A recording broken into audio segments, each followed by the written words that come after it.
সুপ্রভাত শিক্ষার্থীবৃন্দ, অনলাইন ক্লাসে তোমাদেরকে স্বাগতম। আমি আমার নাম অনুজিত রায়। আমি সহকারী শিক্ষক, বড়মগবাজার সরকারি প্রাথমিক বিদ্যালয়, তেজগাঁও, ঢাকা। আমি অষ্টম শ্রেণীর গণিত বিষয়ের একজন শিক্ষক। আমি আজকে যে বিষয়টি তোমাদের সাথে আলোচনা করছি সেটি হচ্ছে দশম অধ্যায় বৃত্ত। বৃত্ত সংক্রান্ত উপপাদ্যের বেশ কয়েকটি ক্লাস তোমরা এর আগেও আমার কাছে আমি তোমাদের সাথে নিয়েছি, এবং এর আগে আমরা উপপাদ্য 1, উপপাদ্য 1-এর বিপরীত প্রতিজ্ঞা এবং উপপাদ্য 2 সংক্রান্ত আলোচনা তোমাদের সাথে আমি করেছি। এবং তোমাদের যে উপপাদ্য 1 সেটি হচ্ছে প্রথম বৃত্ত সংক্রান্ত প্রাথমিক আলোচনা করার পর এবং বৃত্তের কিছু গুরুত্বপূর্ণ বৈশিষ্ট্য তো তোমাদের সাথে আলোচনা করার পরে আমি উপপাদ্য 1 কে প্রমাণ আমি তোমাদেরকে দেখিয়েছি। এবং উপপাদ্য 1-এর যে বিপরীত প্রতিজ্ঞা, যেটা পাঠ্যপুস্তকে সরাসরি প্রমাণ হিসেবে দেওয়া নাই, সেটিও আমি এর পরবর্তী ক্লাসে সেটি প্রমাণ হিসেবে দিয়েছি। এর কারণ হলো যে উপপাদ্য 1-এর যে বিপরীত প্রতিজ্ঞা, এটি একটি গুরুত্বপূর্ণ প্রতিজ্ঞা, যা উপপাদ্য 2 এবং উপপাদ্য 2 প্রমাণে যেটি সহায়ক হয়েছে। এবং এই উপপাদ্য 1-এর যে বিপরীত প্রতিজ্ঞা, সেটি উপপাদ্য 3-এও কাজে লাগবে। তাহলে আমরা আজকে উপপাদ্য 3 নিয়ে আলোচনা ক্লাস শুরু করি তোমাদের সাথে। আমি আমার পরিচয় পূর্বেই দিয়েছি, এবং এখানে তোমরা স্ক্রিনেও দেখতে পাচ্ছ আমার নাম, পদবি, আমার শিক্ষা প্রতিষ্ঠানের নাম, এবং যে তেজগাঁও, ঢাকা, এবং আমার আজকে পাঠের আলোচনা বিষয়ও এই স্ক্রিনে সুস্পষ্টভাবেই দেওয়া আছে। এই যে, এবং আজকের আলোচনার বিষয় হচ্ছে বৃত্ত সংক্রান্ত উপপাদ্য, এবং বৃত্ত সংক্রান্ত উপপাদ্যে আজকে উপপাদ্য 3 তোমাদের সাথে আলোচনা করা হবে। এই যে উপপাদ্য 3, দেখো উপপাদ্য 3-এ এই যে সাধারণ নির্বাচন।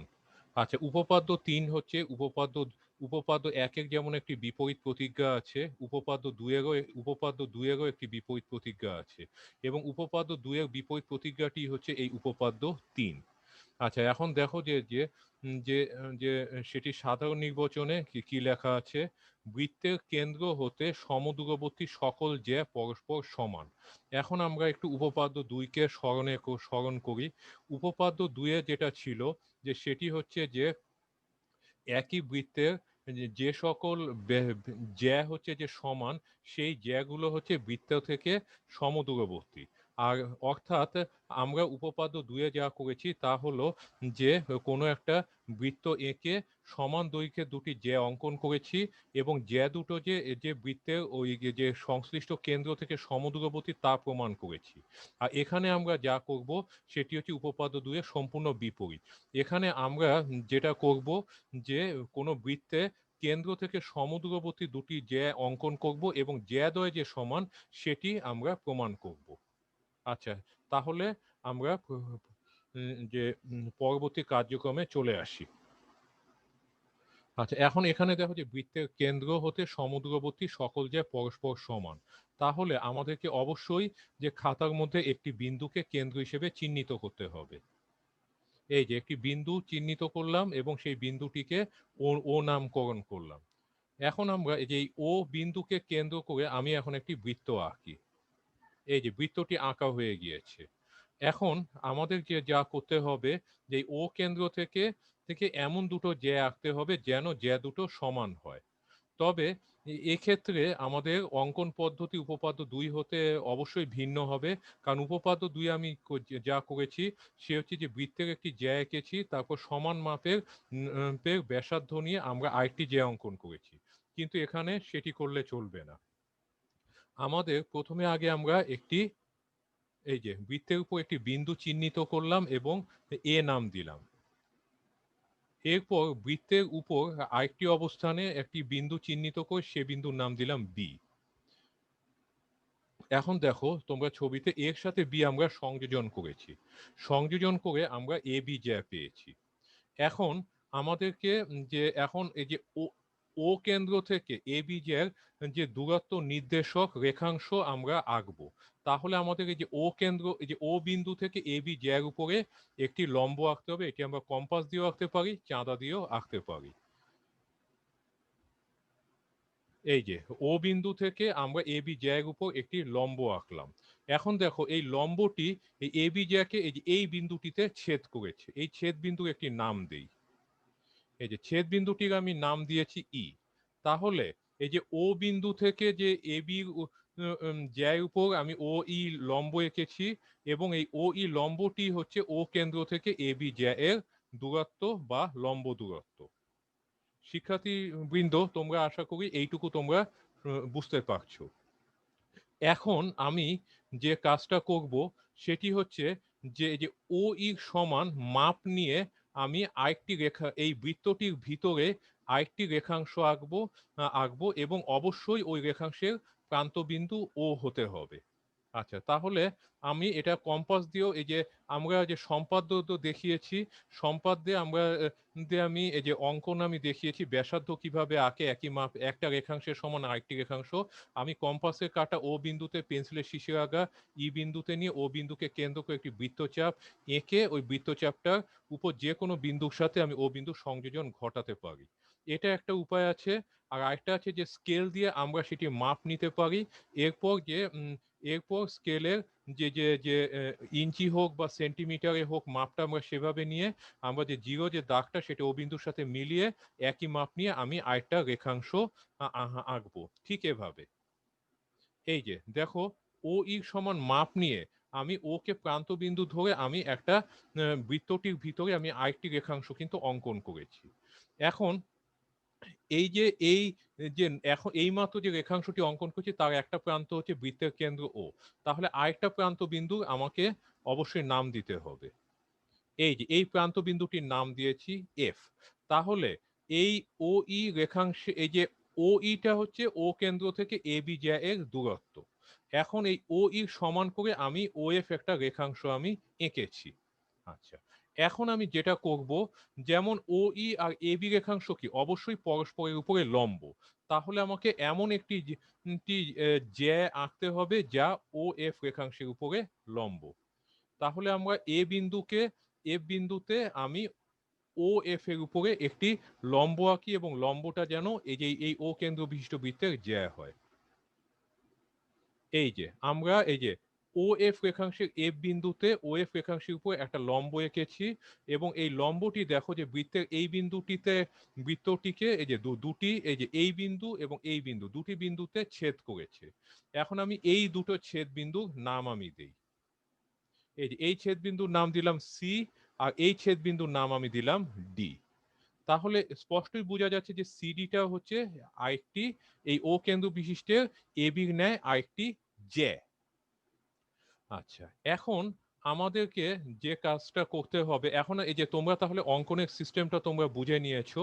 এখন তোমরা একটু পরবর্তী ব্যাপারটা একটু দেখো যে শুরুতে একটু আলোচনা করি, যে সেটি হচ্ছে এই যে এইটা যে প্রথমে আমি কি করেছি, খাতার উপর একটি বিন্দু নিয়েছি, বিন্দুটির নাম আমি ও দিয়েছি। ও বিন্দুকে কেন্দ্র করে আমি একটা সুবিধা মতো জনক ব্যাসার্ধ নিয়ে বৃত্ত এঁকেছি। এরপর বৃত্তের উপর দুটি বিন্দু এ আর বি চিহ্নিত করে আমি সংযোগ করেছি, সংযোগ করে এ বি জ্যা পেয়েছি। এরপর ও বিন্দু থেকে এ বি জ্যার উপরে আমি একটি লম্ব এঁকেছি এবং লম্বটি এ বি জ্যাকে ই বিন্দুতে ছেদ করেছে। তাহলে বোঝা যাচ্ছে যে এই ও ই রেখাংশই হচ্ছে ও কেন্দ্র থেকে এ বি জ্যা এর দূরত্ব। এরপর যা যা করেছি, এই ও ই দূরত্বের সমান মাপ নিয়ে বৃত্তটির ভিতরে আমি একটি ও এফ রেখাংশ অঙ্কন করেছি এবং এই ও এফ রেখাংশের এফ বিন্দুতে আমি ও এফ রেখাংশের উপরে আমি একটি লম্ব এঁকেছি এবং লম্বটি এই যে এই বৃত্তটিকে সি আর ডি বিন্দুতে ছেদ করে। তাহলে এই সিডি রেখাংশটা হচ্ছে যে আরেকটি জ্যা। এবং এবং দেখা যায় যে যে ও কেন্দ্র থেকে এ বি রেখাংশের লম্ব দূরত্ব যেমন ও ই, তেমনি ও কেন্দ্র থেকে সিডি জ্যা এর লম্ব দূরত্ব হচ্ছে ও এফ। এবং ও ই সমান ও এফ সেটা আমরা আমরা অবশ্যই আমরা জানি, কারণ ওই সমান মাপ নিয়ে আমরা ও এফ এঁকেছি। তাহলে এ বি আর সিডি এই দুটো জ্যা যে পরস্পর সমান সেটি আমাদেরকে প্রমাণ করতে হবে। সেটি আচ্ছা, এখন আমরা চিত্র থেকে আমরা বিশেষ চিত্রটিকে অনুসরণ করে আমার বিশেষ নির্বাচনে আমরা প্রয়োজনীয় জনীয় বক্তব্যটি আমরা তুলে ধরি। এই যে বিশেষ নির্বাচন, এই যে বৃত্তের কেন্দ্র ও, এই যে মনে করি ও কেন্দ্র বিশিষ্ট বৃত্তে, এই যে বৃত্ত, এই যে এটা হচ্ছে একটা ও কেন্দ্র বিশিষ্ট একটি বৃত্ত, এ বি এবং সিডি দুটি জ্যা, এই যে এ বি আর সিডি হচ্ছে দুটি জ্যা। এখন ও কেন্দ্র হতে, এই যে ও কেন্দ্র হতে, এই যে এই এ বি এর উপরে ও ই হচ্ছে যে ও ই লম্বের সাইন এ বি, তার মানে ও কেন্দ্র থেকে ও ই হচ্ছে এ বির উপর লম্ব। আবার ও কেন্দ্র থেকে সিডি জ্যায়ের উপরে ও এফ হচ্ছে লম্ব। এখন ও ই আর ও এফ, এখন এই ও ইটা হচ্ছে ও কেন্দ্র থেকে এ বি জ্যার দূরত্ব নির্দেশ করছে, আবার এই ও এফ রেখাংশ হচ্ছে ও কেন্দ্র থেকে সিডি জ্যার দূরত্ব নির্দেশ করছে। এবং আমি বিশেষ নির্বাচনে এবং ছবি আঁকার সময় ওই সমান মাপ নিয়ে ও এফ এঁকেছি, তাহলে এটা অবশ্যই উল্লেখ করতে হবে এবং ও ই সমান ও এফ। ঠিক আছে, তাহলে এখন আমাদেরকে এই যে বলেছে সমদূরবর্তী, তাহলে এ বি আর সিডি এই দুইটা যেহেতু ও ই সমান ও এফ, এই যে ও ই সমান ও এফ, তার মানে ও কেন্দ্র থেকে এ বি জ্যা এর দূরত্ব যা, ও কেন্দ্র থেকে সিডি জ্যা এর দূরত্ব হচ্ছে তাই। তাহলে আমাদেরকে এ বি আর সিডি এই দুটো জ্যা যে সমান তা প্রমাণ করতে হবে। নিচে তোমরা দেখো যে আমাদের কি প্রমাণ করতে হবে। প্রমাণ করতে হবে এ বি এবং সিডি জ্যাদ্বয় পরস্পর সমান, এই যে অর্থাৎ এ বি সমান সিডি। তাহলে আমাদের এ বি সমান সিডি, এটি হচ্ছে এই উপপাদ্য 3-এর বিশেষ নির্বাচনের প্রমাণিতব্য বিষয়। শিক্ষার্থীরা তোমরা 5 মিনিট একটু ছবিটা একটু ভালো করে পর্যবেক্ষণ করো, ভালো করে তোমরা সাধারণ নির্বাচনের যে প্রস্তাবনাটা ভালো করে দেখো এবং এবং সেটির সাথে তোমরা চিত্রটিকে তুলনা করো এবং চিত্রর সাথে অনুসরণ করে বিশেষ নির্বাচনে যা লেখা আছে সেটিকে একটু উপলব্ধি করার চেষ্টা করো।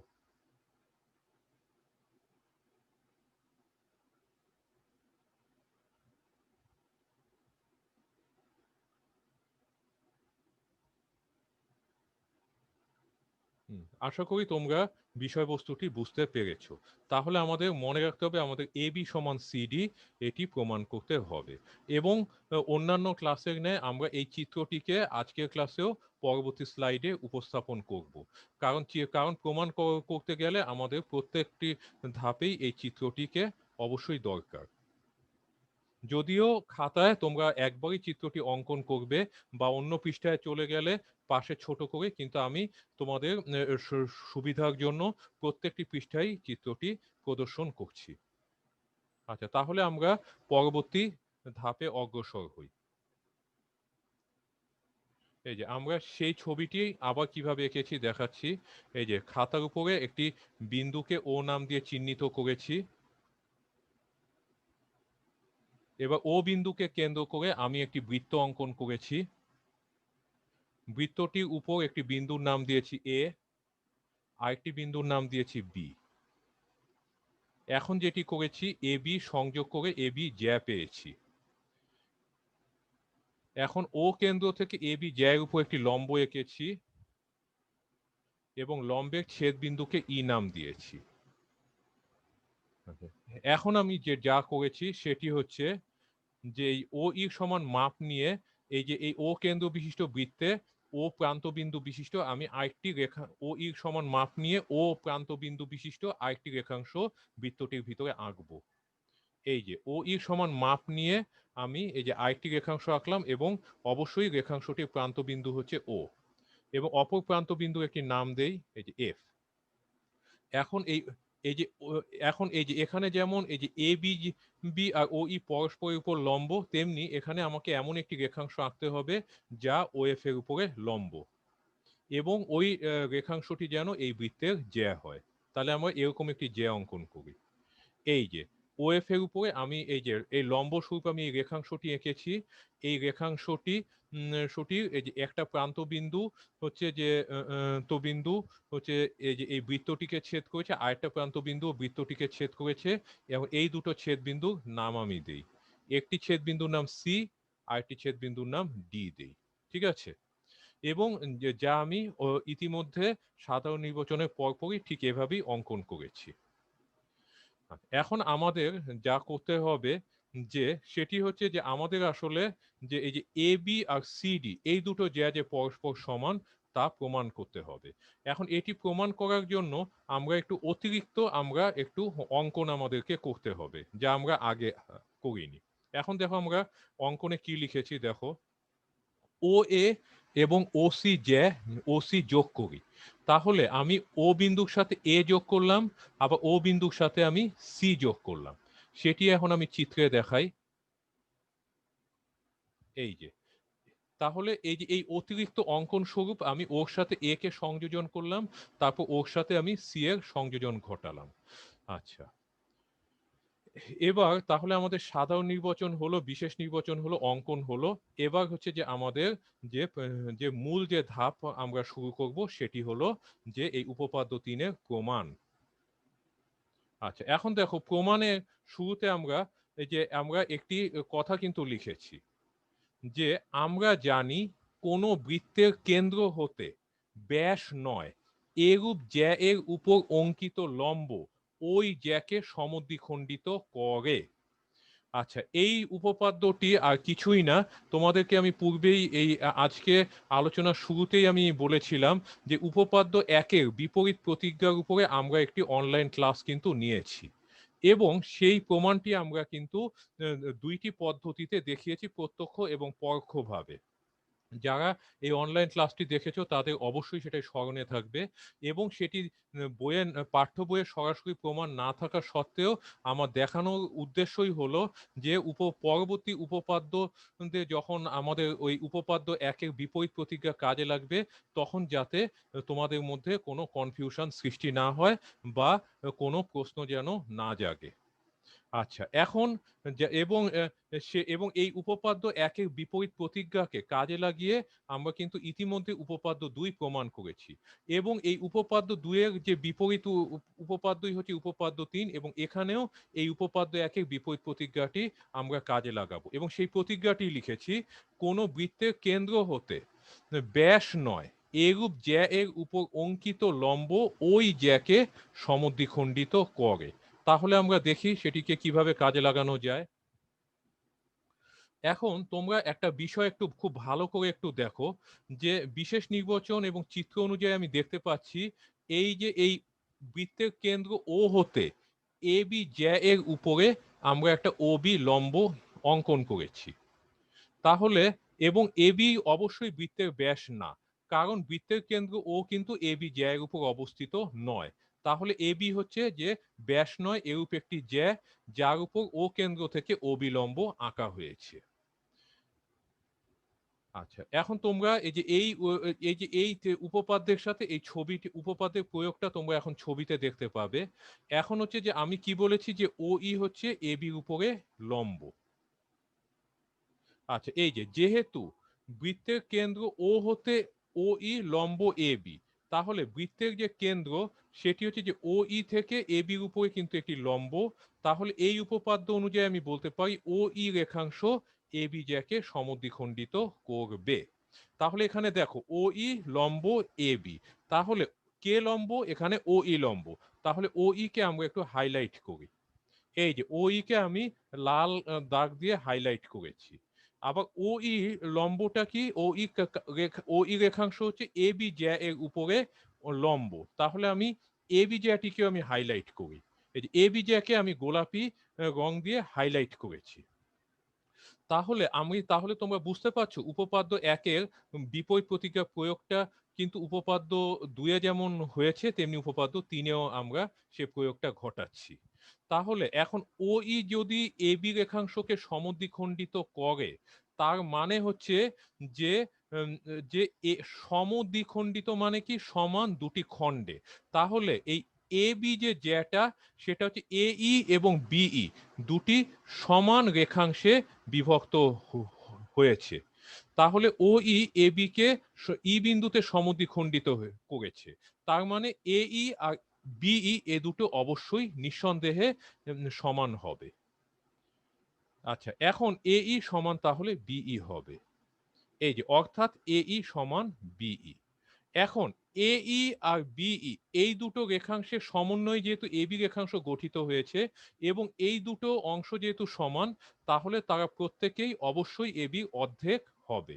কারণ এই দুটো যেহেতু এইটা হচ্ছে যে এই সমান যেহেতু বিই, তাহলে হচ্ছে যে এইটা হচ্ছে এই যে এবি এর 2/1 আর বিইটাও 2/1, এটা হচ্ছে এবি রেখাংশের। তাহলে আমি অবশ্যই লিখতে পারি এই সমান বিই সমান হাফ অফ এবি।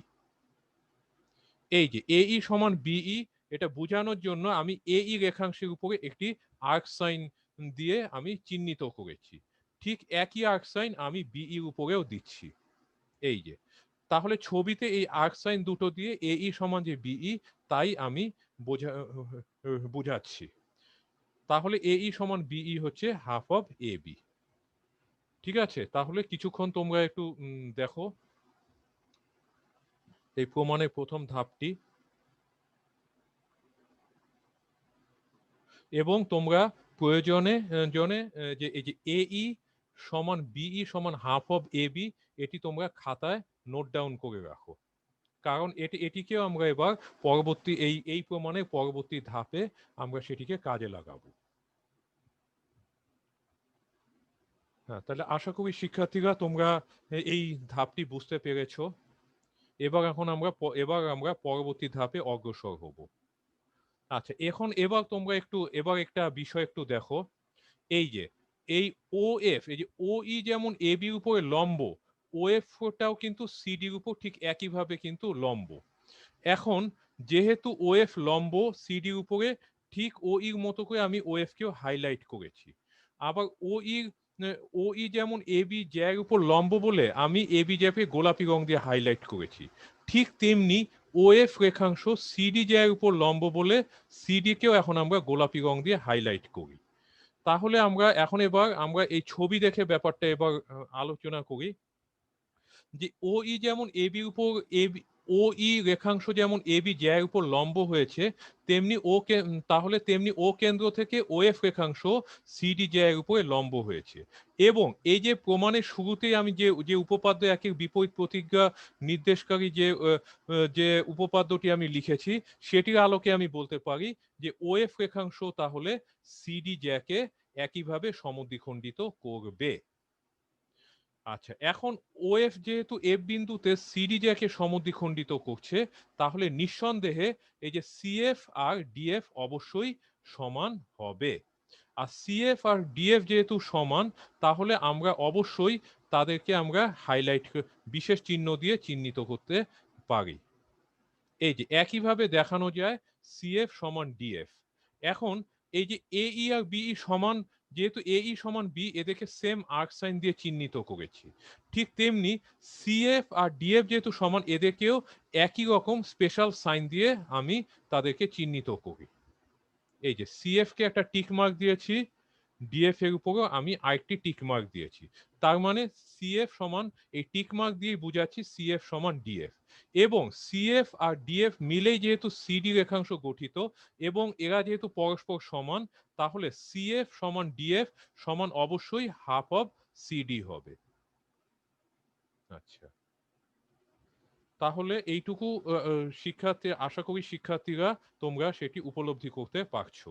তারপরেও তোমরা কিছুক্ষণ এই ধাপটি অবলোকন করো এবং পর্যবেক্ষণ করো।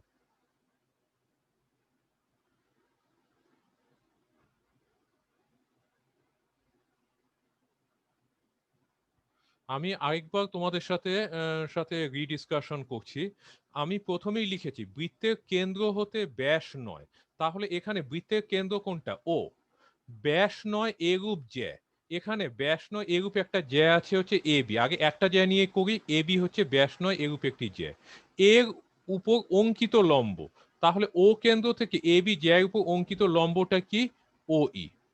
এখন এই অঙ্কিত লম্বটি, এই যে ও ই, এটি কি করেছে? যে ওই জ্যাকে সমদ্বিখণ্ডিত করে। এখানে ব্যাস নয় এরূপ একটি জ্যা হচ্ছে এ বি, বৃত্তটির কেন্দ্র হচ্ছে ও, আর ও থেকে আমি বিশেষ নির্বাচনে ও ই লম্ব এঁকেছি। তাহলে এই উপপাদ্য অনুযায়ী আমি বলতে পারি যে ও ই রেখাংশ এ বি জ্যাকে সমদ্বিখণ্ডিত করবে। তাহলে এ ই সমান এ ই। এই যে যেটা আমি নিচে এই যে লিখেছি, অর্থাৎ এই সমান এই, অর্থাৎ এই সমান বিই। এখন এই আর বিই মিলে যেহেতু এবি হয়েছে, আর এই আর এবি যেহেতু দুইটা সমান অংশ, তাহলে আমি তারা প্রত্যেকেই এবি অর্ধেকের সমান হবে। ঠিক আছে শিক্ষার্থীরা? ঠিক একইভাবে এই যে এই ও কেন্দ্র বিশিষ্ট বৃত্তে ও কেন্দ্র থেকে সিডি জ্যায়ের উপরে আমি একটা ওএফ লম্ব এঁকেছি। ঠিক একই কারণে এই ওএফ লম্বটি সিডি জ্যাকে এফ বিন্দুতে সমদ্বিখণ্ডিত করবে, অর্থাৎ সিএফ আর ডিএফ তাহলে সমান হবে। ঠিক আছে? আর সিএফ আর ডিএফ উভয় যেহেতু উভয় এই দুটো অংশ মিলেই হচ্ছে হচ্ছে সিডি, এবং দুটো অংশই যেহেতু সমান, তাহলে সিএফ সমান ডিএফ সমান আমরা লিখতে পারি হাফ সিডি।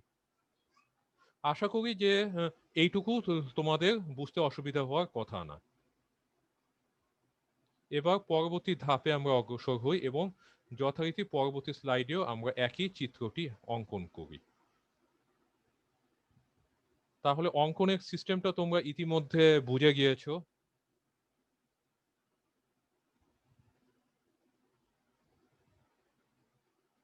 এই যে ঠিক এই ছবিটি আমি আগের দুটি স্লাইডে অঙ্কন করেছি, আর অতিরিক্ত অঙ্কন হিসেবে আমি যেটি করেছি, ওর সাথে এ আর ওর সাথে সি আমি সংযোগ করেছি, যা অঙ্কন নামক অংশটিতে উল্লেখ করা আছে।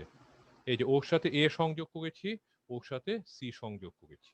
এখন আমরা কিন্তু আমি একটু আগে তোমাদের নোট ডাউন করে নিতে বলেছি যে এই সমান বিই সমান হাফ অফ এ বি, আবার ঠিক একইভাবে সিএফ সমান ডিএফ সমান হাফ অফ সিডি। আশা করি সেটি তোমরা অবশ্যই নোট করে রেখেছো।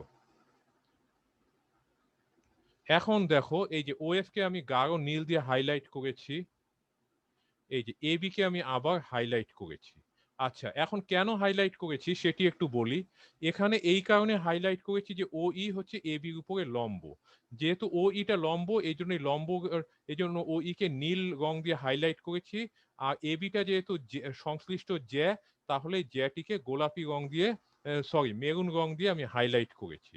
এখন ও ই যেহেতু এ বির উপরে লম্ব, তাহলে আমি অবশ্যই বলতে পারি যে ও ই এ বির সাথে সমকোণ উৎপন্ন করেছে। তাহলে দেখা যাচ্ছে যে ও এবং ও ই কোন বিন্দুতে সমকোণ উৎপন্ন করেছে? ই বিন্দুতে। ও কারণ ও ইটা হচ্ছে ই বিন্দুতে এ বির উপরে লম্ব, তাহলে ও ই রেখাংশ এই যে এই ই বিন্দুতে অবশ্যই সমকোণ উৎপন্ন করবে। এবং এখানে সমকোণটা কিছুই না, সেটি হচ্ছে যে এ ই ও বা ও ই এ, আমি দুইভাবেই বলতে পারি। তাহলে ও এ ই ও, এই যে আমি আবার বলছি এ ই ও, তাহলে এটি যেহেতু একটি সমকোণ, তাহলে আমি এটিকে সমকোণ নির্দেশক চিহ্ন দিয়ে আমি সেটা হাইলাইট করি। এই যে এটি হচ্ছে সমকোণ নির্দেশক চিহ্ন। এই যে এই ই বিন্দুতে আমি যে এই চিহ্নটি দিয়েছি, এটি হচ্ছে সমকোণের চিহ্ন। তাহলে এ ই ও বা ও ই এ, এটি নিঃসন্দেহে একটি সমকোণ হবে।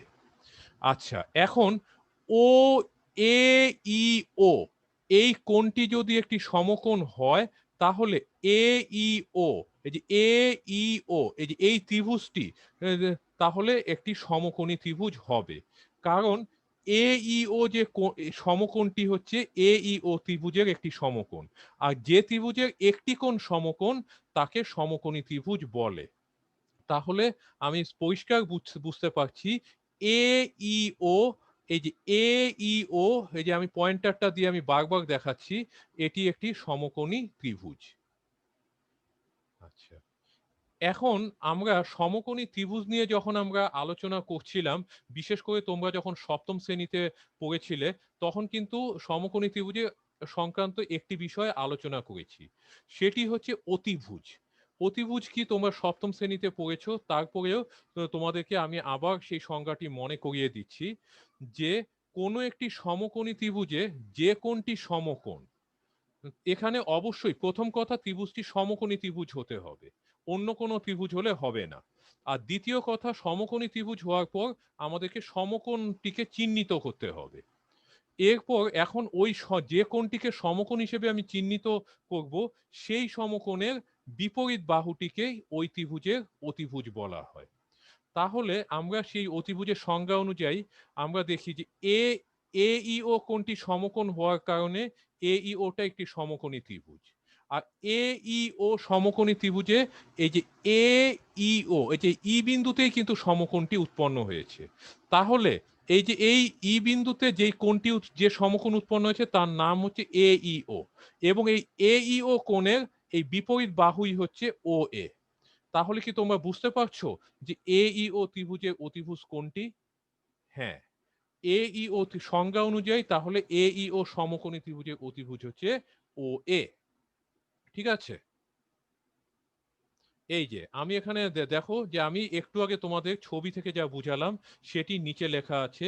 যেহেতু OE AB উপর লম্ব, এই যে যেহেতু OE AB উপরে লম্ব, তাহলে OEA এই যে এই কোণটি সমকোণ, যেটা ইতিমধ্যে সমকোণ কৌণিক চিহ্ন দিয়ে আমি নির্দেশ করেছি। তাহলে তাইলে আমরা বুঝতে পারি যে OEA এই ত্রিভুজটি একটি সমকোণী ত্রিভুজ। এই যে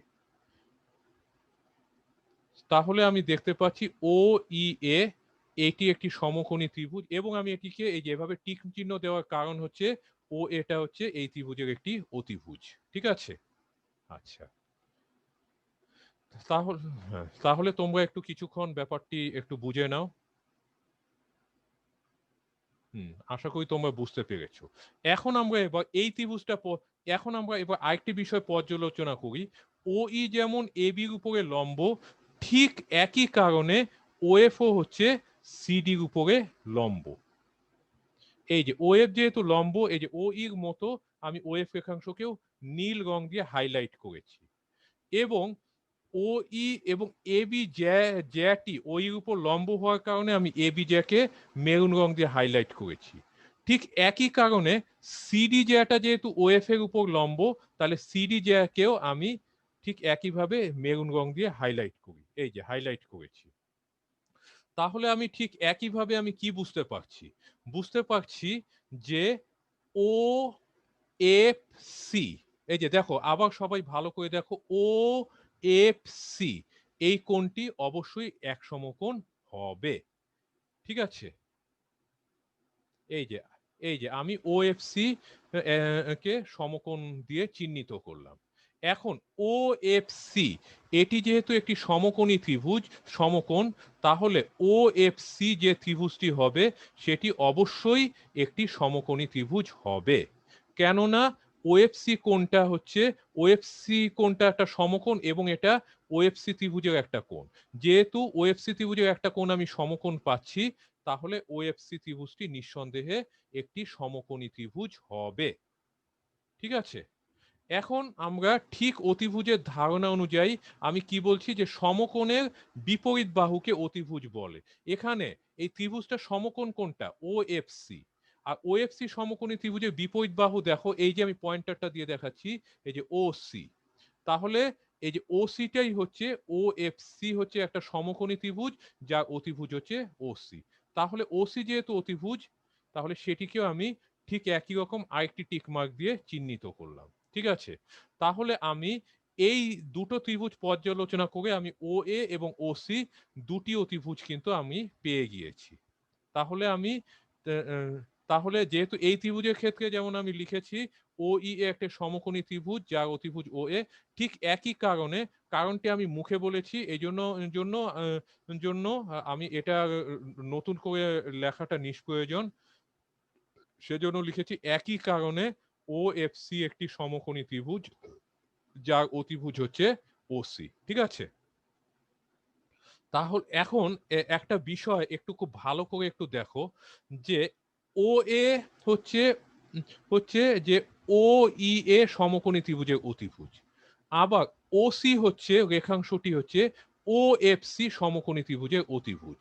তাহলে OA টা হচ্ছে একটা সমকোণী ত্রিভুজের অতিভুজ, OC হচ্ছে আরেকটি সমকোণী ত্রিভুজের অতিভুজ। এবং আরো একটি কিন্তু বিশেষত্ব আছে। দেখো OA যেমন OA শুধু তাই নয়, OA টা কিন্তু ও কেন্দ্র বিশিষ্ট বৃত্তের ব্যাসার্ধ। ঠিক একই কারণে OC রেখাংশটা হচ্ছে ও কেন্দ্র বিশিষ্ট বৃত্তের আরেকটি ব্যাসার্ধ। তাহলে OA আর OC কি একই বৃত্তের ব্যাসার্ধ হয়ে গেল না? অবশ্যই একই বৃত্তের ব্যাসার্ধ। তাহলে যেহেতু ও এ আর ও সি একই বৃত্তের ব্যাসার্ধ, তাহলে ও এ সমান ও সি। তাতে কি কোনো সন্দেহ আছে?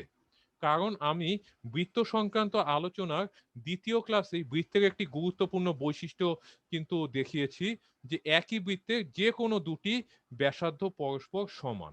তাহলে ও কেন্দ্র বিশিষ্ট বৃত্তে ও এ আর ও সি হচ্ছে দুটো ব্যাসার্ধ, তাহলে ও সি সমান ও এ সমান ও সি হবে। ঠিক আছে, আচ্ছা এখন এবার দেখো পরবর্তী স্লাইডে আমি এই চিত্রটি আমি আবার দেখাচ্ছি, এবং আমি যে এর আগে যেটা সমকোণ হিসেবে ঠিক প্রিভিয়াস স্লাইডে আমি সমকোণ দেখিয়েছি, এই জন্য আমি এখানেও সমকোণ দেখিয়েছি, এবং ও এ কে যেহেতু আমি আমি টিক চিহ্ন দিয়ে আমি নির্দেশ করেছি, এবং ও সি কেও টিক চিহ্ন দিয়ে আমি নির্দেশ করেছি। এখন আমরা ও ই এ আর ও এফ সি এই দুটো সমকোণী ত্রিভুজকে এখন আমরা একটু পর্যালোচনা করি। আমি একটু আগে একটা ব্যাপার কিন্তু বলেছি, যে সেটি হচ্ছে এই যে ও এ হচ্ছে ও ই এ সমকোণী ত্রিভুজের অতিভুজ, আবার ও সি হচ্ছে ও এফ সি সমকোণী ত্রিভুজের অতিভুজ। কিন্তু সেজন্য আমি এই দুটো অতিভুজকে আমি টিক মার্ক দিয়ে চিহ্নিত করেছি। কিন্তু এদের আরো একটি বিশেষত্ব আছে, যা আমি একটু আগেই বলেছি, আবার বলছি, ও এ আর ও সি এরা শুধু অতিভুজই না, তারা আবার দেখো যে এই যে ও এটা আর ও সি তারা একই বৃত্তের ব্যাসার্ধও বটে। তাহলে যেহেতু ও এ আর ও সি একই বৃত্তের ব্যাসার্ধ, তাহলে নিঃসন্দেহে ও এ আর ও সি সমান হবে। আচ্ছা, এখন একটি ব্যাপার একটু দেখো, এই যে এখন আবার দেখো এই যে এখন এই ও ই রেখাংশ, এবং সে কারণেই, এবং এই যে ও এ আর ও সির উপর যে টিক চিহ্ন যে যে দিয়েছি, সেটিও কিন্তু, এবং ও এ আর ও সি সমান হওয়াটাও হচ্ছে যে এদের উপরে টিক চিহ্ন দেওয়ার আরেকটি কারণ। তাহলে ও এর উপরে ও এ আর ও সি সমান বলে আমি ও এ আর ও সির উপর টিক মার্ক দিয়েছি। এখন আমি আবার একটু আগে এখন কি দেখছো ছবিতে, ও ইর উপরে একটা ক্রস সাইন আছে, ও এফ এর উপরে আরেকটা ক্রস সাইন আছে। কেন ক্রস সাইনটা দেখালাম? আমি একটু আগে তোমাদেরকে বিশেষ নির্বাচন থেকে তোমরা পেয়েছো যে ও ই সমান ও সি। আসলে আমরা যা করছি সেটি হচ্ছে এই দুটো ত্রিভুজ পর্যালোচনা করে যেই বাহুগুলো পরস্পর সমান তাদেরকে একই চিহ্ন দিয়ে আমি তাদেরকে নির্দেশ করছি। যেহেতু ও ই আর ও এফ এই দুইটা যেহেতু সমান, বিশেষ নির্বাচনে আমি ইতিমধ্যে পেয়েছি, এবং সেজন্য আমি ও ই আর ও এফ কে সেম ক্রস সাইন দিয়ে আমি তাদেরকে চিহ্নিত করেছি। তাহলে এই যে ও ই কেও ক্রস সাইন দিয়েছি, ও এফ কেও ক্রস সাইন দিয়েছি, তার মানে এটা দিয়ে বুঝাচ্ছি ও ই সমান ও এফ। আবার ঠিক একইভাবে ও এ উপরে টিক দিয়েছি, ও সির উপর টিক দিয়েছি, তার মানে ও এ আর ও সি হচ্ছে সমান। ঠিক আছে, তাহলে এই সমকোণী দুটো ত্রিভুজ দুটো পর্যালোচনা করে আমি সেটিই পেয়েছি। এখন আমাদের যেটা প্রমাণ করতে বলা হয়েছিল সেটি হচ্ছে এ বি সমান সিডি। আচ্ছা, এখন একটা ব্যাপার, আমাদের আমরা যদি এটি প্রমাণ করতে গেলে আমাদেরকে একটি গুরুত্বপূর্ণ কাজ এখন করতে হবে।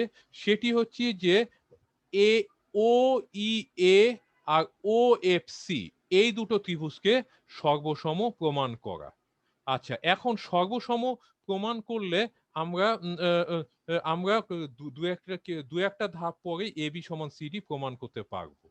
আচ্ছা, এখন আমি তাহলে এই দুটো সমকোণী ত্রিভুজকে সর্বসম প্রমাণ করতে হলে আমাকে যা করতে হবে, এই দুটো সমকোণী ত্রিভুজকে এই বৃত্ত থেকে আলাদা করে ঠিক একই অর্ডারে আমাদেরকে পাশাপাশি সেট আপ করতে হবে। তাহলে সেট আপ করতে পারলে আমরা যে যে এই দুটো ত্রিভুজের সর্বসম সেটি আরো সুস্পষ্টভাবে প্রমাণ করতে পারবো।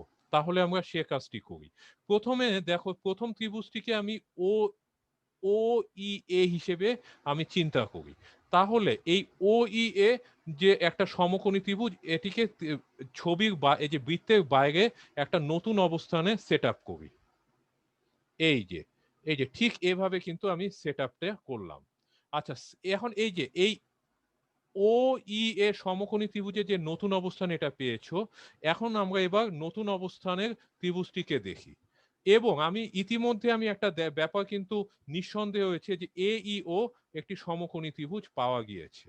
এখন আমি এই ত্রিভুজের যে ওই এ ই ও সমকোণী ত্রিভুজের অবস্থানটা এই ত্রিভুজে কোথায় সেটি আমাদেরকে চিহ্নিত করতে হবে। এখন দেখো এই যে সমকোণী ত্রিভুজটিতে একটি দেখো যে বাম দিকের যে বাহুটি সেটি হচ্ছে খাড়া রেখাংশ, আর একদম নিচের বাহুটি হচ্ছে অনুভূমিক রেখাংশ। আর একটি খাড়া রেখাংশ একটি অনুভূমিক রেখাংশের উপর সবসময় লম্ব হবেই। আর যেহেতু খাড়া রেখাংশটি অনুভূমিক রেখাংশের উপরে লম্ব, তাহলে তাদের যে ছেদ বিন্দুতে অবশ্যই একটি সমকোণ উৎপন্ন হবে। এবং এই ছেদ বিন্দুতে যেহেতু সমকোণ উৎপন্ন হয়েছে, তাহলে আমি এই কোণটিকে সমকোণ দিয়ে চিহ্নিত করি। এই যে ছেদ বিন্দু কোণটিকে সমকোণ দিয়ে আমি এখানে চিহ্নিত করলাম। আচ্ছা, এখন দেখো আমি আগেই বলেছি যে এই যে নতুন যে ত্রিভুজটি আর কিছুই না, ও ই এর সমকোণী ত্রিভুজের নতুন অবস্থান। এখন ও ই এর সমকোণী ত্রিভুজে সমকোণটি কি ই বিন্দুতে হয়েছে, তাহলে নতুন অবস্থানের ত্রিভুজটি যেখানে যে বিন্দুতে সমকোণ হয়েছে সেটি অবশ্যই ই হবে। এই যে এটাকে ই দিয়ে চিহ্নিত করলাম। আচ্ছা, এখন একটি ব্যাপার তোমরা একটু দেখো, ও ই এ এই সমকোণী ত্রিভুজে ও এটা হচ্ছে অতিভুজ, এবং ও একটা অতিভুজকে আমি টিক মার্ক দিয়ে চিহ্নিত করেছি। তাহলে আমি এই নতুন অবস্থানের এই সমকোণী ত্রিভুজে অতিভুজটা খুঁজে বের করব, সেটিকে আমি টিক মার্ক দিয়ে চিহ্নিত করব। এখন দেখো এই যে ই বিন্দুতে কিন্তু সমকোণ উৎপন্ন হয়েছে, তাহলে ই সমকোণ বা ই বিন্দুর যে বিপরীত যে বাহু, এই যে এই হেলানো যে বাহুটিকে, এই হেলানো বাহুটি কিন্তু তাহলে এখানে এই অতিভুজ হবে। তার হেলানো বাহুটি যেহেতু অতিভুজ, তাহলে সেটিকে আমি একটা টিক চিহ্ন দিয়ে, আচ্ছা আচ্ছা দুঃখিত, আমি একটু বলাটা একটু ভুল হয়েছে, আমি আবার একটু বলছি যে আমরা অতিভুজটিকে শেষে চিহ্নিত করব। এখন একটি ব্যাপার আমি দেখো যে যে সেটি হচ্ছে এই যে ও ই এ যে সমকোণী ত্রিভুজে, হ্যাঁ, আমি এখান থেকে ই বিন্দুটিকে আমি এখানে চিহ্নিত করেছি। আসলে এখন আমি যা করব, ই বিন্দুগামী রেখাংশগুলো দেখ, ই বিন্দুগামী বাহু কোনটি, একটি হচ্ছে ই এ, ই ও, আর একটি হচ্ছে ই এ। এর মধ্যে আমি দেখি যে আমি ই ও বাহুটিকে ক্রস সাইন দিয়ে চিহ্নিত করেছি। তাহলে আমাকে হয় এই যে ই ও বাহুটি হয় খাড়া বাহু হবে, না হলে সেটি অনুভূমিক বাহু হবে। তবে আমি এখানে অনুভূমিকই নেই, এই জন্য অনুভূমিক বাহুটিকে আমি ইওর সাথে তুলনা করে এখানে ক্রস সাইন দিয়েছি। এখন এই ই এখন এই অনুভূমিক বাহুটাই হচ্ছে ইওর নতুন অবস্থান। এর মধ্যে এই একটা প্রান্তকে ই হিসেবে ইতিমধ্যে চিহ্নিত করেছি, তাহলে এই ক্রস সাইন ওলা যে বাহুটিকে, তাহলে অপর বাহুটি এই ও বিন্দুটি অবশ্যই এখানে বসবে। এই যে, ঠিক আছে। আচ্ছা, এখন এই ও বিন্দুটি হচ্ছে এই ও বিন্দু। এখন ও বিন্দু দিয়ে আবার যে ও এর বাহুটা হচ্ছে ও বিন্দুগামী একটি বাহু, এবং এই ও এ যে বাহুটি সেটি হচ্ছে এই সমকোণী ত্রিভুজের অতিভুজ, ঠিক আছে। তাহলে এখন এই সমকোণী ত্রিভুজের অতিভুজ কি, এই যে এই হেলানো বাহুটি, এবং হেলানো বাহুটি একটি প্রান্ত যেহেতু ও হয়েছে, এবং এই হেলানো বাহুটি যেহেতু এই নতুন অবস্থানে ত্রিভুজটি অতিভুজ, তাহলে ও এ অতিভুজের ন্যায় এটিকেও টিক চিহ্ন দেই। আচ্ছা, এবং যথাস্থানে আমি এই যে এ হিসেবে চিহ্নিত করি, এ। তাহলে আমরা এই যে ও ই এর সমকোণী ত্রিভুজে এই যে নতুন অবস্থান এ ই ও আমরা পেলাম, ঠিক আছে। আচ্ছা, এখন এবং এটা বৈশিষ্ট্য হচ্ছে যে এখানে বাম দিকের বাহুটি খাড়া, নিচের বাহুটি হেলানো, আর হচ্ছে যে হচ্ছে ডান দিকের বাহুটি নিচের বাহুটি অনুভূমিক, আর হচ্ছে যে ডান দিকের বাহুটি হচ্ছে হেলানো। ঠিক একই অর্ডারে আমি এখন ও এফ সি সমকোণী ত্রিভুজটিকে আমি এই যে এই এ ই ও সমকোণী ত্রিভুজের পাশে একই অর্ডারে সেট আপ করবো। তাহলে ঠিক এ ই ওর মতো করে ঠিক একইভাবে একটা সমকোণী ত্রিভুজ সেট আপ করলাম। এই যে এখন যে ত্রিভুজটি তোমরা দেখতে পাচ্ছ, এটি এই যে ও এফ সি ত্রিভুজের নতুন অবস্থান। আচ্ছা, এখন ও এফ সি এই সমকোণী ত্রিভুজে এখানে দেখো কোন বিন্দুতে এই যে দেখো একটা বিন্দুতে কিন্তু সমকোণ উৎপন্ন হয়েছে, এটি কোথায় উৎপন্ন হয়েছে? এফ বিন্দুতে, ঠিক আছে। তাহলে এই ও এফ সি সমকোণী ত্রিভুজের নতুন অবস্থান যেহেতু এই যে এইটি, এই যে এখন যে যে ত্রিভুজটি দেখতে পাচ্ছ যে সেটিতে থেকে আমাকে আগে সমকোণটি খুঁজে বের করতে হবে। এখন দেখো যে এই ত্রিভুজেও দেখা যাচ্ছে বাম দিকের বাহুটি খাড়া আর নিচের বাহুটি অনুভূমিক। তাহলে খাড়া একটি বা রেখাংশ অবশ্যই একটি অনুভূমিক রেখাংশের উপরে লম্ব হবে, আর লম্ব হওয়ার কারণে তাদের এই ছেদ বিন্দুতে যে কোণটি হবে সেটি সমকোণ হবে। তাহলে এই যে এটি খাড়া আর এই যে এইটা ছেদ বিন্দু, তাহলে এই কোণটা তাহলে সমকোণ হবে। তাহলে আমি সংশ্লিষ্ট কোণটিকে সমকোণ হিসেবে চিহ্নিত করলাম। এখন তোমরা একটু দেখো এবার এই চিত্রের সাথে মিলে এই সমকোণটি, এই যে ও এফ সি সমকোণী ত্রিভুজে সমকোণ এফ বিন্দুতে হয়েছে, তাহলে নতুন অবস্থানের কারণে এখানেও এই সমকোণটি এফ বিন্দুতে হবে, এই যে এফ। এখন একটা ব্যাপার তোমরা একটু দেখো, এই যে এফ বিন্দুগামী একটা বাহু এফ সি, একটা বাহু এফ ও, তার মধ্যে আমি এফ ও বাহুটিকে কিন্তু আমি ক্রস চিহ্ন দিয়ে দিয়েছি। এখন এই নতুন অবস্থানে আমি খাড়া বাহুটিকেও কেউ এফ ও বলতে পারি, কিন্তু অনুভূমিক। কিন্তু এখানে একটি কথা আছে যে এটিকে যে প্রিভিয়াস যে ত্রিভুজটিতে এখানে কিন্তু আমি অনুভূমিক বাহুটিতে ক্রস সাইন দিয়েছি, তাহলে ওটার সাথে সঙ্গতি বজায় রাখার জন্য আমাকে এই সমকোণী ত্রিভুজে এই অনুভূমিক বাহুটিকেই আমাকে ক্রস সাইন দিতে হবে। এই যে ক্রস সাইন দিয়েছি, এবং এই ক্রস সাইন সম্বলিত বাহুটি আর কিছুই না, এটি হচ্ছে এফ ও। এখন এফ ওর মধ্যে এফ বিন্দু, এই যে এই প্রান্ত বিন্দুকে এফ দিয়ে চিহ্নিত করেছি, তাহলে এই প্রান্ত বিন্দুটি নিঃসন্দেহে, এই ও বিন্দুটি অবশ্যই নিঃসন্দেহে এই প্রান্ত বিন্দুকে নির্দেশ করবে, এই যে ও। তাহলে আশা করি তোমরা ব্যাপারটি একটু পরিষ্কার হয়েছে। আচ্ছা, এখন আমি যে পরবর্তী যে কাজটা একটু দেখো, ও এফ সি, এই যে ও এফ সি এই সমকোণী ত্রিভুজে এই যে এই ওসি বাহুটা, এই যে এই ওসিটা হচ্ছে অতিভুজ, এবং ওসিটাকে আমি এখানে টিক চিহ্ন দিয়েছি। তাহলে এখানে এই, তাহলে আমাকে এই সমকোণী ত্রিভুজে অতিভুজটা কি, তাহলে এই হেলানো বাহুটি হচ্ছে, যেহেতু হেলানো বাহুটি হচ্ছে সমকোণের বিপরীত বাহু, তাই এই হেলানো বাহুটি তাহলে অতিভুজ। আর এই হেলানো বাহুটি হচ্ছে যেহেতু ওসির নতুন অবস্থান, তাহলে আর ওসিকেও আমি টিক দেওয়ার কারণে এই হেলানো বাহুটিকেও আমি টিক চিহ্ন দেই, এই যে দিলাম টিক চিহ্ন। এখন এই ওসি যে যে বাহু একটা প্রান্ত বিন্দু, এই যে ও কিন্তু এই বিন্দুকে ইতিমধ্যে নির্দেশ করেছে, তাহলে এই উপর বিন্দুটি নিঃসন্দেহে এই সি বিন্দুটি এই জায়গায় চলে আসবে, এই যে সি। তাহলে তাহলে দেখতে পাচ্ছ শিক্ষার্থীরা, এই যে এই বৃত্তের ভিতরে যে দুটি সমকোণী ত্রিভুজ আছে তাদেরকে একই একই অর্ডারে এবং একই স্টাইলে পাশাপাশি সেট আপ করেছি। সেট আপ করার আমার উদ্দেশ্যই হচ্ছে এই দুটো ত্রিভুজের সর্বসম সেটি যাতে তোমাদের কাছে সহজবোধ্য হয়, এবং আমরা যখন দুটো ত্রিভুজকে একই অর্ডারে সেট আপ করি এবং করেই আমরা কিন্তু সর্বসম প্রমাণ করি। কারণ সপ্তম শ্রেণীতে যে ত্রিভুজের সর্বসমতা বিষয়ক উপপাদ্যগুলোতে তোমরা দেখেছো যে প্রত্যেকটি উপপাদ্যেই ত্রিভুজগুলো কিন্তু একই অর্ডারে সেট আপ করা হয়েছে। আচ্ছা, এখন তোমরা একটু দেখো এবার, এখন এই যে নিচের অংশটি দেখো, সমকোণী ত্রিভুজ ও ই এ এবং সমকোণী ত্রিভুজ ও এফ সি এর মধ্যে, এখানে সমকোণী ত্রিভুজ, একটা সমকোণী ত্রিভুজ ও ই এ, আরেকটি সমকোণী ত্রিভুজ ও এফ সি।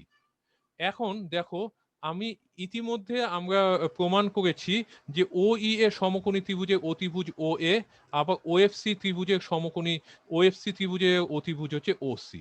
এখন তাহলে ও এ আর আবার ও এটা হচ্ছে এই যে এই ও কেন্দ্র বিশিষ্টের বৃত্তের একটি ব্যাসার্ধ, আবার ও সিটা হচ্ছে ও কেন্দ্র বিশিষ্ট বৃত্তের আরেকটি ব্যাসার্ধ। যেহেতু ও এ আর ও সি এই যে একই বৃত্তের ব্যাসার্ধ, এই জন্য ও এ আর ও সি অবশ্যই সমান হবে, ঠিক আছে। এই জন্য ও এ সমান ও সি। কিন্তু একটা ব্যাপার তোমরা দেখো, ও এর আগেও অতিভুজ লিখেছি, ও সির আগেও অতিভুজ লিখেছি। এখন অতিভুজ লেখার একটি অবশ্যই বিশেষ কারণ আছে, যে সেটি, আচ্ছা সেটি একটু পরে আমি বলছি। যে এখন তবে এটা ঠিক যে ও এটা যেহেতু এই যে ও এটাও অতিভুজ ও সিটাও অতিভুজ, এই জন্য ও এর আগেও অতিভুজ লিখেছি, ও সি আগে অতিভুজ লিখেছি, এবং ও এ আর অতিভুজ সমান হওয়ার জন্য এর জন্য আমি মাঝখানে সমান চিহ্ন বসিয়েছি। সমান হওয়ার একটাই কারণ, কারণ হচ্ছে যে এই দুটো অতিভুজ তারা এই ও কেন্দ্র বিশিষ্ট বৃত্তের ব্যাসার্ধ। আচ্ছা, এখন এবার আমি একটি ব্যাপার একটু আলোচনা করি। সপ্তম শ্রেণীতে তোমরা যখন ত্রিভুজের সংক্রান্ত, ত্রিভুজের সর্বসমতার সংক্রান্ত বেশ কিছু উপপাদ্য কিন্তু তোমাদেরকে শেখানো হয়েছে।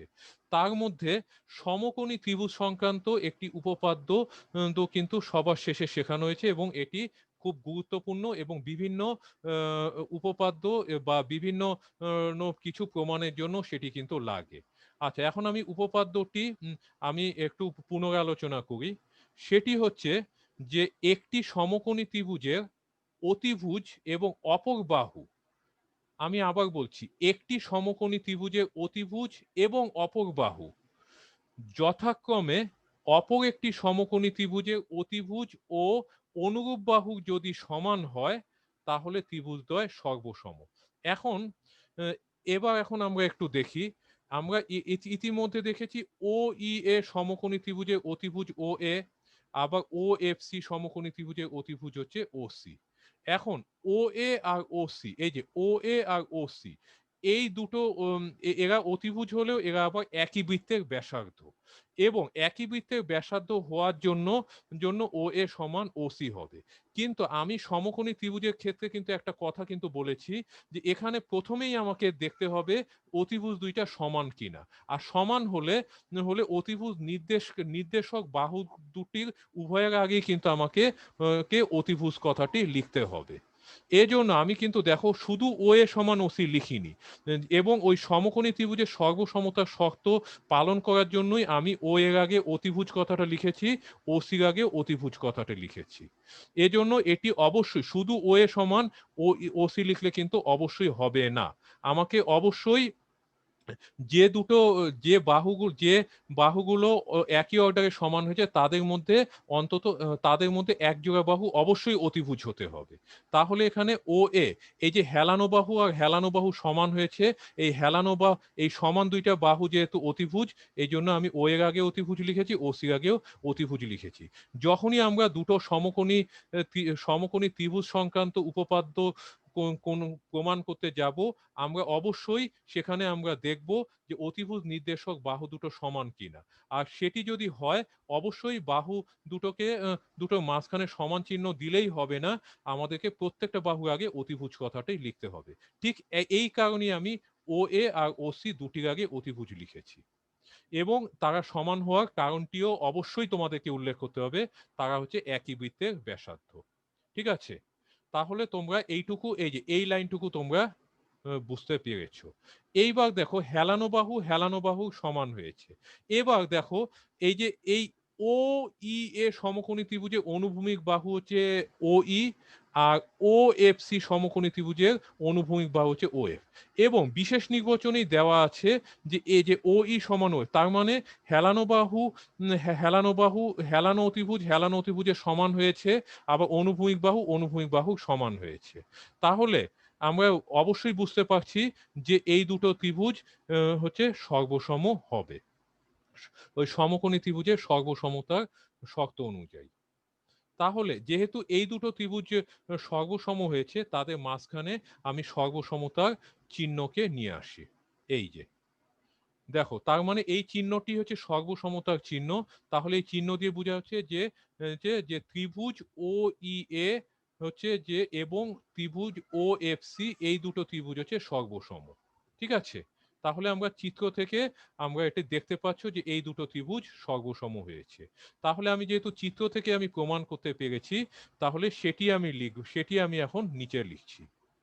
এই যে অতএব ও ই এ ত্রিভুজ সর্বসম ও এফ সি ত্রিভুজ।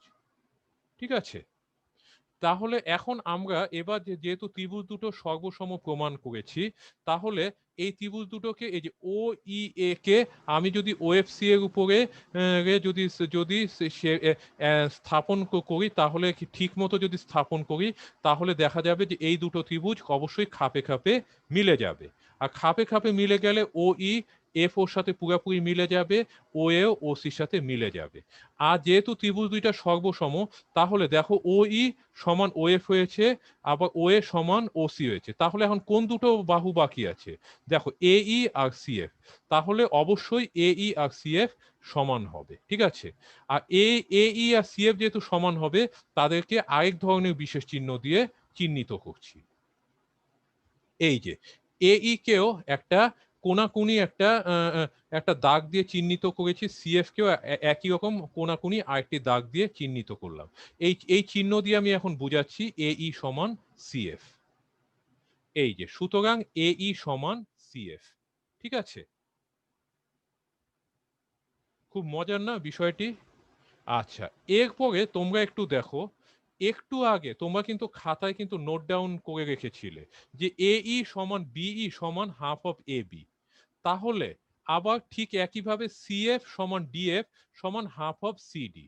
তাহলে তাহলে আমি এই সমান এই যে এই এই যে এই যে এই কে আমি অবশ্যই হাফ এ বি বলতে পারি।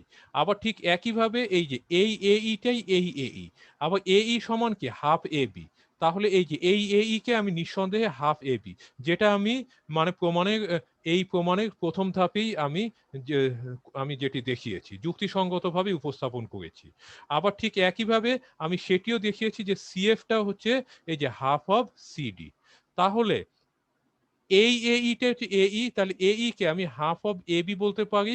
আবার ঠিক একইভাবে এই সিএফটাই হচ্ছে এই যে এই সিএফ, যেটা পয়েন্টার দিয়ে দেখাচ্ছি, এই সিএফ কেও আমি হাফ অফ সিডি বলতে পারি।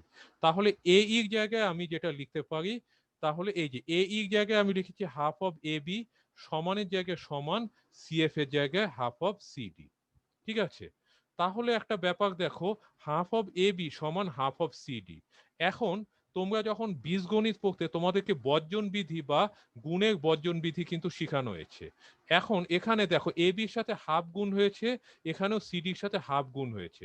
তাহলে হাফ হাফ কাটাকাটি করে বা হাফ হাফকে বাদ দিয়ে ক্যান্সেলেশন ল অনুযায়ী আমি প্রমাণ করতে পারি যে এ বি সমান সিডি, ঠিক আছে। তাহলে শিক্ষার্থী বৃন্দ, তোমরা আশা করি প্রমাণটি বুঝতে পেরেছো। তাহলে আমরা এ বি সমান সিডি, এটি হচ্ছে আমাদের প্রমাণিতব্য বিষয়, যা এইমাত্র প্রমাণ করলাম, ঠিক আছে। তারপরেও শিক্ষার্থীরা এই যে আজকের ক্লাসের ভিডিও তোমাদেরকে আমি পাঠিয়ে দিব। তোমরা বারবার ভিডিওটি দেখবে এবং প্রয়োজনে বিভিন্ন স্লাইডের চিত্র পাঠিয়ে দেওয়া হবে। বারবার তোমরা যদি এই উপপাদ্যটি দেখতে পারো এবং খুব সূক্ষ্মভাবে চিন্তা করো, তাহলে বুঝবে যে এই উপপাদ্যটি একটি অত্যন্ত যুক্তিসঙ্গত উপপাদ্য। এবং এটিকে বারবার তোমরা এবং খাতায় লিখেও প্রথমে তোমরা উপপাদ্যটি ভালোভাবে পর্যবেক্ষণ করবে এবং এক ধাপের সাথে আরেক ধাপের যে সামঞ্জস্যটিও উপলব্ধি করবে এবং ভালোভাবে তোমাদের উপলব্ধি করার পর, আয়ত্ত করার পর, তোমরা মাঝে মাঝে এটি খাতায় লেখার অভ্যাস করবে। তাহলে এই উপপাদ্যটি তোমরা সহজেই মনে রাখতে পারবে, ঠিক আছে। তাহলে আমরা আজকের ক্লাসে আমরা উপপাদ্য ৩ প্রমাণ করলাম, যা উপপাদ্য ২ এর বিপরীত উপপাদ্য, ঠিক আছে। আচ্ছা, এখন তোমাদেরকে এবার এই এই আজকের এই উপপাদ্য, আজকের উপপাদ্য তো বটেই, বা হয়তো কিছু প্রিভিয়াস উপপাদ্যগুলোকে কাজে লাগানোর জন্য আমি তোমাদেরকে কিছু সৃজনশীল প্রশ্ন দিচ্ছি বাড়ির কাজ হিসেবে। আচ্ছা, এখন তোমরা দেখো এই যে ১ নম্বরে একটি বৃত্তে দুটি জ্যা এ বি এবং সি ডি। আচ্ছা, এখানে দুটি জ্যা কথাটি আসলে দুবার লেখা হয়েছে, এখানে দুটি জ্যা কথাটি আসলে একবার হবে। আচ্ছা, এবং বৃত্তটির কেন্দ্র হচ্ছে ও। তাহলে তো তোমরা এই যে এই দুটি জ্যা, এটি যদি প্রথমবার লেখো তাহলে আর দ্বিতীয়বার লেখার দরকার নেই, আর যদি প্রথমবার না লেখো তাহলে দ্বিতীয়বার লিখতে হবে হবে এটিকে একটু সংশোধন করে তোমরা একটু খাতায় একটু এটি নোট নোট করো, কারণ এটি তোমাদের বাড়ির কাজ রইল। আচ্ছা, তোলা হয়েছে আশা করি। এবার এটা সংক্রান্ত আমি প্রথম পার্টটি একটু দেখি যে কি করতে হবে। উপরোক্ত তথ্যের আলোকে চিত্রটি আঁকো। এই যে এখানে একটা বৃত্ত দেওয়া আছে, যেটা এ বি আর সিডি হচ্ছে দুটো জ্যা, আর বৃত্তটির কেন্দ্র ও, এবং এবং বৃত্তটির কেন্দ্র হচ্ছে ও। তাহলে ও কে কেন্দ্র করে তোমরা অবশ্যই একটা বৃত্ত আঁকবা, এবং বৃত্তে এ বি আর সিডি দুটো জ্যা তো আঁকবা। এবং শুধু এই চিত্রটি আঁকতে হবে, এখানে আরেকটি কাজ করেছে, কেন্দ্র থেকে জ্যা দ্বয়ের দূরত্ব চিহ্নিত করো। এবং তার মানে মানে এটি হচ্ছে যে আজকে যে উপপাদ্যটি তারই হচ্ছে প্রতিরূপ। তাহলে ওই ও কেন্দ্র থেকে এ বি জ্যার উপরে লম্ব এঁকে লম্বটিকে চিহ্নিত করবে ছবির মধ্যে।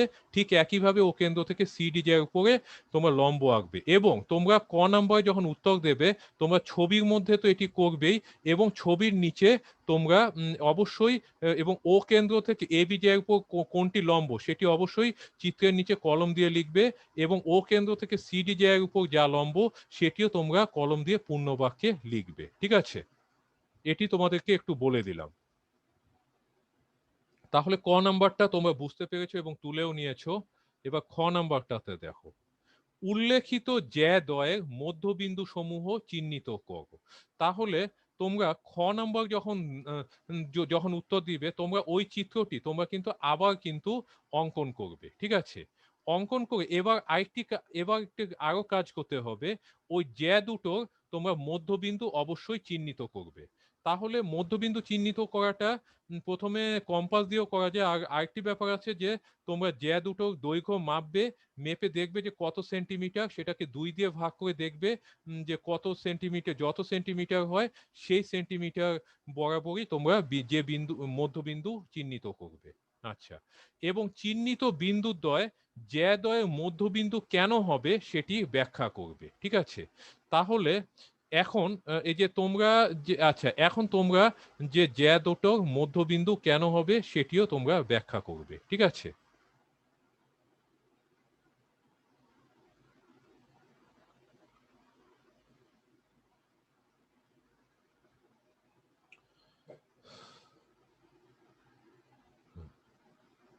তাহলে তোমরা যে কাজটি করবে, কর্ণে আবার তুমি ছবিটা আঁকবে। আঁকার পর তোমরা এখানে আরেকটু তোমাদেরকে আমি হেল্প করছি। মধ্যবিন্দু যে চিহ্নিত করবে, তোমরা আগে ছবিটা আঁকবে, একে তোমরা দেখবে যে যে ছবিটা থেকেই মধ্যবিন্দুকে আসলে তোমরা বুঝতে পারো কিনা। এবং তোমরা যদি ছবিতে এবং তোমাদের যে বৃত্ত সংক্রান্ত যা উপপাদ্য আলোচনা করা হয়েছে সেগুলোকেও তোমরা কাজে লাগাবে। কাজে লাগিয়ে কিন্তু তোমরা সেগুলোকে যুক্তিসঙ্গতভাবে চিন্তা করে দেখবে যে এখানে কোন কোন বিন্দুগুলো মধ্যবিন্দু, এবং মধ্যবিন্দুগুলোকে চিহ্নিত করতে পারার পর তোমরা চিত্রের নিচে লিখবে যে এবি এর মধ্যবিন্দু এটা এবং সিডি এর মধ্যবিন্দু এটা, এবং কি কারণে মধ্যবিন্দুটি হলো সেটিও তোমরা তার নিচে তোমরা ব্যাখ্যা করবে। ঠিক আছে, এমনও হতে পারে যে হয়তো তোমাদের যে যে চিত্রটি আঁকা হয়েছে হয়তো নতুন করে নাও চিহ্নিত করতে পারে, তোমরা তোমাদের এই যে উপপাদ্যের কনসেপ্ট দিয়েই তোমরা মধ্যবিন্দু চিহ্নিত করতে পারবে বলে আশা করি।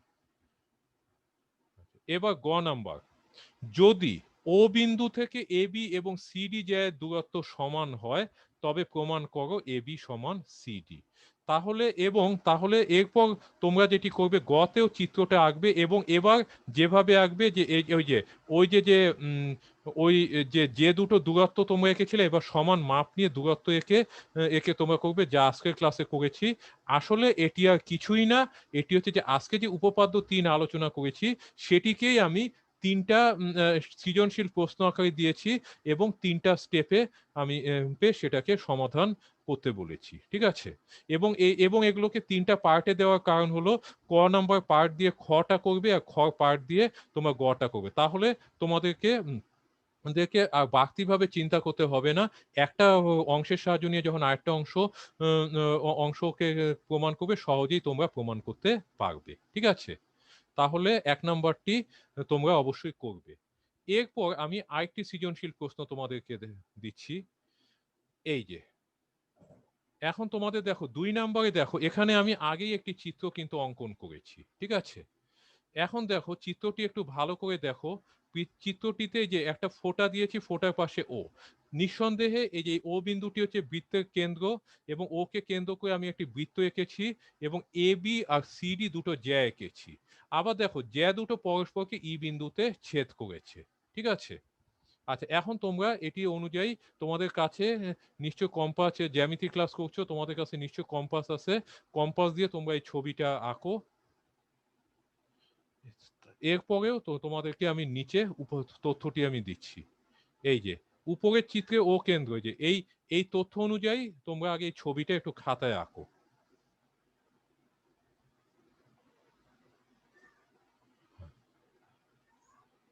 ঠিক আছে, আঁকা হয়েছে? আচ্ছা, এখন তোমরা একটু দেখো, এই যে উপরের চিত্রে ও কেন্দ্র বিশিষ্ট বৃত্তে এ বি এবং সিডি জ্যাদ্বয় পরস্পরকে ই বিন্দুতে ছেদ করেছে। ঠিক আছে। আচ্ছা, এরপরে দেখো কতে কি করতে বলা হয়েছে, ও বিন্দু হতে এ বি এবং সিডি জ্যায়ের উপর এমন দুটি লম্ব আঁকো, তাহলে ও বিন্দু থেকে এই যে এইটা হচ্ছে যে ও কেন্দ্র বা ও বিন্দু, সেখান থেকে এ বি জ্যায়ের উপর একটা লম্ব আঁকবো, আবার ঠিক একই ও বিন্দু থেকে এই সিডি জ্যায়ের উপরে আমি আরেকটা লম্ব আঁকবো। ঠিক আছে। এবং এবং এই এ বির উপর, এই যে এ বি জ্যায়ের উপর যে লম্বটি আঁকবো সেটি যাতে এ বি কে পি বিন্দুতে ছেদ করে, আর সিডি এর উপর ও থেকে যে লম্বটি আঁকবো সেটি যাতে কিউতে ছেদ করে। আশা করি এটি খুব সহজ অঙ্কন, তোমরা এটি করতে পারবে। ঠিক আছে, তোমরা এই যে এই ছবিটা আঁকো, আঁকার পর তোমরা এই যে ক নাম্বার 2 ক পর্যন্ত তোমরা একটু খাতায় তুলো।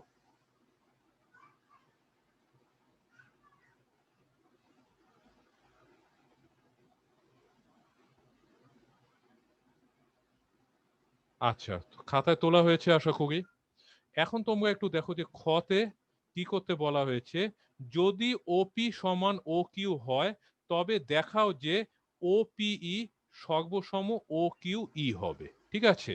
তাহলে এই যে এই ওপি, আর এই যে একটু আগে এই যে তাহলে তাহলে এই ছবিটা, যে তোমরা তো কতে অবশ্যই ছবিটা আঁকবে, একে তোমরা অবশ্যই ওপি আর ও কিউ তোমরা খুঁজে দেখবে, এবং বলা হয়েছে খতে যে এবং ধরে নেবে, খতে তোমরা ধরে নিবা ওপি আর ও কিউ সমান, সমান হলে ওই দুটো ত্রিভুজের সর্বসম, সেটি তোমরা প্রমাণ করবে। ঠিক আছে। প্রয়োজনে কতে আঁকার পর খতে আবার আঁকবে, আর ইচ্ছা করলে আর যদি খতে যদি এখন তোমরা দুই ভাবে করতে পারো, কতে তোমরা তোমাদের মতো আন্দাজ মতো দৈর্ঘ্য নিয়েও আঁকতে পারো, হয় তাহলে আবার খতে আবার সমান মাপ নিয়ে আঁকতে হবে, আর না হলে তোমরা এই যে কতেই এই যে ওপি আর ওপি কিউ সমান মাপ নিয়ে তোমাদের আঁকতে হবে। আচ্ছা। হুম। এবং কিভাবে আঁকতে হবে সেটিও আমি তোমাদেরকে আজকে দেখিয়েছি, দরকার পড়লে। আচ্ছা, এরপরে তোমরা হচ্ছে যে তাইলে খ নাম্বারটা উঠাও খাতায়। ঠিক আছে। হ্যাঁ, উঠানো হয়েছে আশা করি। এবার দেখো লাস্ট স্টেপ যেটা করতে বলা হয়েছে, খ হতে প্রমাণ করো যে এই সমান বিই, আর হচ্ছে যে এ, দুঃখিত, এই সমান হচ্ছে যে সিই, এই যে এই আর সমান হচ্ছে সিই, আর হচ্ছে যে বিই সমান হচ্ছে ডিই। ঠিক আছে। তাহলে এইটা হচ্ছে এই যে এই এই হচ্ছে সিই সমান, আর বিইটা হচ্ছে ডিই সমান। ঠিক আছে।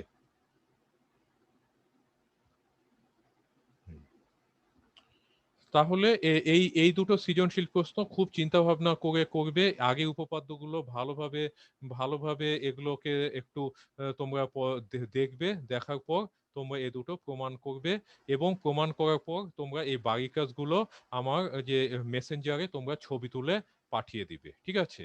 তারপরও শিক্ষার্থী বন্ধুরা, তোমাদেরকে এই ভিডিওটি আমি পাঠিয়ে দিব। এরপর তোমাদের যদি এই আজকে যে আলোচিত ভিডিও কোনো কিছু নিয়ে তোমাদের যদি কোনো প্রশ্ন থাকে, তাহলে আমাকে অবশ্যই অবশ্যই সেটিতে কমেন্টে লিখবে, অথবা বা ইনবক্সে পাঠিয়ে দিবে। ঠিক আছে। আবার যদি সৃজনশীল প্রশ্নে কোনো কিছু যদি বুঝতে অসুবিধা হয়, তাহলে সেটিও আমাকে অবশ্যই কমেন্টে কমেন্ট বক্সে আমাকে জানাবে। ঠিক আছে।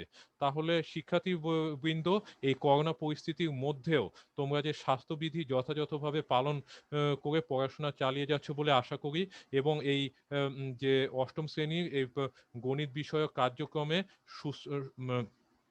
স্বতঃস্ফূর্তভাবে এবং উৎসাহের সাথে তোমরা যে অংশগ্রহণ করেছো এবং তোমরা যে তোমাদের কার্যক্রম চালিয়ে যাচ্ছ, তোমাদেরকে আন্তরিকভাবে ধন্যবাদ। তোমরা সবাই সুস্থ থেকো, ভালো থেকো এবং নিরাপদে থেকো। ঠিক আছে? তাহলে আজকের মতো আমি এখানেই বিদায় নিচ্ছি। বিদায় নিচ্ছি। ঠিক আছে? Thank you to all.